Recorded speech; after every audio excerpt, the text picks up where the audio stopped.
Hi, and welcome to my sewing room. My name's Leah, and this week I'm going to update you on week 48 and 49 of my UFO challenge. I didn't have a chance to film week 48 last week, so I'm going to go ahead and lump it in this week's update. To be honest, there was not a lot of sewing going on in week 48, but I did manage to squeeze in a few 15-minute sessions near the end of that week, and by the end of week 49, I had a finished quilt top. That's one big hurdle out of the way to get this project finally finished, and I'm excited to be at this point. But let me backtrack to week 48. That was the week of Thanksgiving, and one of my sons came to visit, and he wakes up at the same time as me, so that cut out all my morning sewing. We had a good time hanging out together. We were pretty much on the go the whole time he was here.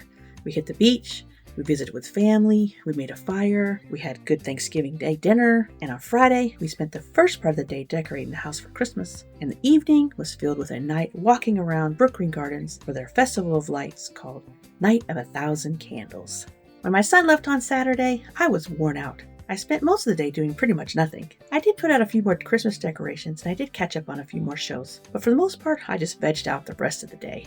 On Sunday evening, I finally made it back into the sewing room, and the rest of the week I got my 15-minute sewing sessions in. And when you pair that with week 49, I made some really great progress. When I got back on track the Sunday after Thanksgiving, I added the last of all the black toppers to my triangles, and I made the rest of my corner units. I sewed one of the final rows together and added it to the main triangle, and then put everything back on the design wall. I got excited seeing that I only needed to put together 3 more final rows and I would have all 8 of my triangles for the quilt. Seeing 2 triangles next to each other made me really want to sew them together, so I went ahead and did that first, just to see what one quadrant of the quilt would look like. Adding that black strip to one of the triangles was super easy, but then when I had to put on the second one, it took a little bit more time, as I needed to line up all the black strips and all the orange triangles. That way, everything would line up and all my spiderwebs would look like they were in order. Since I had the black strips separating the 2 sections, that made lining up seams difficult. I had to do some fiddling around. I flipped the main piece so the backside was facing me, and I folded over the skinny black strip about 1/4 inch. Then I placed the other triangle on top of it, lining it up so it matched the seams from the other triangles and the other black strips. Then I put a pin in it, flipped it over, and sewed it. But I only sewed it a little bit. Having to take out so many things during this project made me realize that it's best to sew a little, do a quick check to make sure everything's lined up, and then sew the rest. I matched up a few more sections and did a quick check.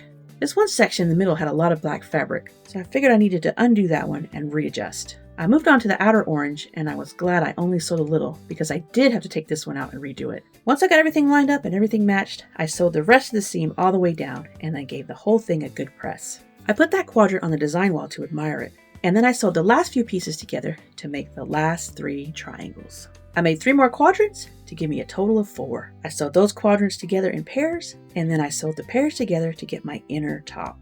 I added a small 2-inch border to help keep those biased edges in check, and now I get to show off a finished top.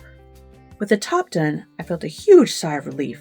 This project was a little harder than some of my others, as I had to cut my pieces and design them as I went, but I'm loving the look and I'm so glad I stuck with it. Now I just need to figure out how I want to quilt this. I can do it all over Easy Design and have it done by the end of this week. Or I can do some custom quilting, and then I'll have to wait till the end of December, because if I put this on the long arm, it'll take like a week or 2 to do some custom quilting.